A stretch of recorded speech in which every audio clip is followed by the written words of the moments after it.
नमस्कार. काही पदार्थ ना आई आजी यांच्या पद्धतीनेच व्हायला हवेत, तरच त्यांचं टेक्स्चर चव बदलत नाही.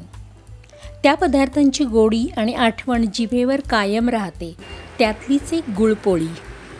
आज जी आपण गुळपोळी करणार आहोत माझ्या आईच्या पद्धतीने, ती अगदी छान खुसखुशीत होते.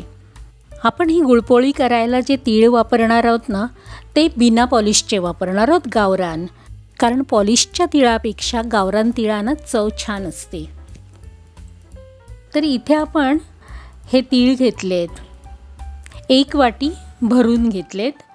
आणि गूळ घेतलं आहे ना, ते आपण साधं गूळ घेतलं आहे. कारण दुकानातून घेताना सांगायचं की साधं गूळ हवं. सध्या बाजारामध्ये चिक्कीचं गूळ पण असतं, तर आपल्याला चिक्कीचं गूळ न वापरता साधंच गूळ घ्यायचं आहे. आपण 1 वाटी तीळ घेतलेत, त्या प्रमाणात अर्धी वाटी आपण शेंगदाणे घेतलेत, अर्धी वाटी बेसन आणि 1 टेबलस्पून खसखस घेतली आहे. हे सर्व मिळून 2 वाट्या झालेत. आणि त्या प्रमाणात आपण 2 वाट्या गूळ घेतला आहे. गूळ आपण बारीक चिरून घेतला आहे. ही वेलची पावडर, सुंठ पावडर, जायफळ पावडर, तूप आणि हे गव्हाचं पीठ घेतलं आहे. इथे आपण 2 मोठ्या वाट्या भरून गव्हाचं पीठ घेतलं आहे. आणि एक लहान अर्धी वाटी आपण बेसन घेतलं आहे. बेसन घातल्यामुळे ना पोळीला चवही छान येते आणि रंग पण चांगला येतो. आधी आपल्याला हे शेंगदाणे भाजून त्याची सालं काढून घ्यायची आहेत. आणि आपण पीठ मळायला घ्यायचं आहे. पिठामध्ये आपल्याला मोहन घालायचं आहे. हे गरम तुपाचं किंवा तेलाचं घातलं तरी चालेल, पण कडकडीत गरम घालायचं आहे. त्यामुळे मग पोळ्या आपल्या चांगल्या खुसखुशीत होतात. आपण पीठ घेतलं आहे, त्यामध्ये बेसन घातलं. आता आपण चवीपुरतं मीठ घालणार आहोत. आणि आपण तूप गरम करत ठेवलं आहे, हे तूप घालायचं आहे. हे चांगलं कडकडीत तूप घालायचं.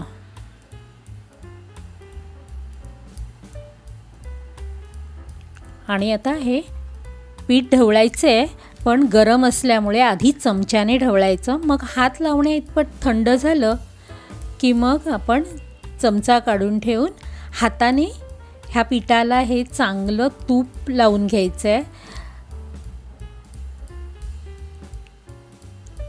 तूप चांगलं चोळून घ्यायचं आहे. 2 हातांनी घेतलं तरीही चालेल. हे पहा, असं घ्यायचं, म्हणजे पूर्णपणे पिठाला तूप लागलं पाहिजे. आता असं तूप चोळून झालं की मग नंतर पाणी घेऊन पीठ मळायचं आहे. आणि हे जे आपण पाणी घेतो आहे ते रूम टेम्परेचरला, म्हणजे साधंच पाणी घ्यायचं आहे, थंड किंवा गरम नाही घ्यायचं आहे. आणि जसं आपण चपातीला पीठ मळतो ना, तसंच मळायचं आहे, पण फक्त थोडंसं घट्ट केलं चालेल. आता पीठ मळून झालं आहे. हे आपण 10-15 मिनिटं झाकून ठेवूया. आणि तोपर्यंत आपण शेंगदाणे भाजून त्याची सालं काढून घेऊया. नंतर परत आपण एक कढई गॅसवर ठेवली आहे. त्यामध्ये हे वाटीभर तीळ जे घेतले ते भाजून घ्यायचे आहेत. मंद आचेवर सतत परतत आपल्याला तीळ भाजायचे आहेत, जसे आपण लाडूसाठी भाजतो ना, तसेच. आता तीळ भाजून झालेत, काढून ठेवले. गॅस बंद करून आपल्याला 2 मिनिटं हे खसखस भाजायची आहे. आता खसखस आणि तीळ थंड करत ठेवलेत. तोपर्यंत आपण हे शेंगदाणे मिक्सरला लावून बारीक करून घेऊया. शेंगदाणे बारीक झाले की नंतर मग आपण या बोलमध्ये काढून घेऊ आणि तीळ आणि खसखस बारीक करून घ्यायचे.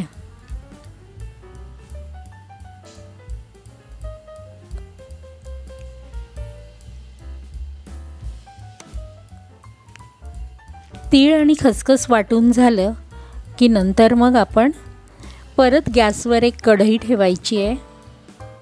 आणि त्यामध्ये 2 ते 3 टेबलस्पून साजूक तूप घालायचं आहे. साजूक तुपाऐवजी तेल वापरलं तरीही चालतं. आता सतत परतत हे बेसन आपल्याला व्यवस्थित भाजायचं आहे. जसं आपण लाडूसाठी भाजतो ना, तसं अगदी चांगलं खरपूस भाजून घ्यायचं आहे. थोडा वेळ लागतो तरीही परतत भाजायचं आहे. हे बारीक केलेले दाण्याचं कूट आणि तीळ खसखसची पावडर एकत्र केली आहे, त्यामध्येच आपण हे जे बेसन भाजलं आहे ते घालायचं आहे. हे थोडं गरमच आहे. आता यामध्ये 2 वाट्या गूळ घालून घेऊया. आता यात 1 लहान चमचा सुंठ पावडर, 1 चमचा जायफळ पावडर आणि 1 चमचा वेलची पावडर घालायची आहे. सुंठ आणि जायफळ घालणं अत्यंत गरजेचं आहे. सुंठ, जायफळ, वेलचीमुळे चवीबरोबरच त्याचा फ्लेवर पण छान येतो. आता हे सगळं मिक्स केलं आहे. एका मिक्सरच्या जारमध्ये घेऊन आपल्याला हे वाटून घ्यायचं आहे. मिक्सरच्या जारमधून खसखस, तीळ, शेंगदाणे आणि गूळ एकत्र असं फिरवून घेतलं ना की मग ते चांगलं एकजीव होतं आणि त्याला एक ओलावा पण येतो. आता आपण हे सगळं वाटून घेऊया आणि नंतर मग आपल्याला हे चांगलं मळून घ्यायचं आहे. हे आपण ताटात घेऊन पीठ मळतो ना तसं व्यवस्थित मळून एकजीव करायचं. अगदी पुरणपोळीचं सारण होतं ना तसंच हे अगदी सारण तयार होतं. आता याचे आपल्याला हवे तेवढे मोठे गोळे करून घ्यायचे आणि नंतर एक पिठाचा गोळा घेऊन त्याची वाटी करायची. आपण पुरणपोळीला करतो ना तशीच.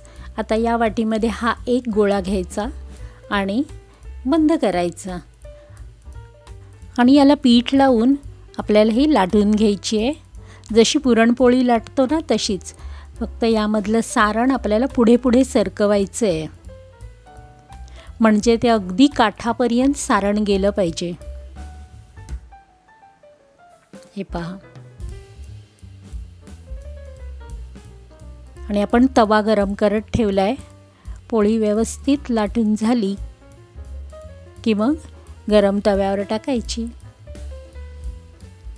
आणि दोन्ही बाजूला व्यवस्थित भाजायची आहे आणि तूप सोडायचं आणि भाजून घ्यायची.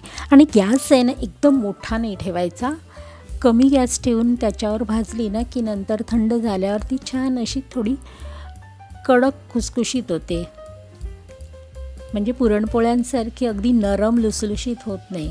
म्हणून गॅस थोडासा कमी ठेवून भाजायची. पहा अगदी छान फुगली आहे आणि ह्यामध्ये सारणसुद्धा काठापर्यंत पोचलं आहे. ही झाली आपली संक्रांतीच्या दिवशी नैवेद्याला दाखवायची तिळाची पोळी म्हणा किंवा गुळपोळी. कशी वाटली?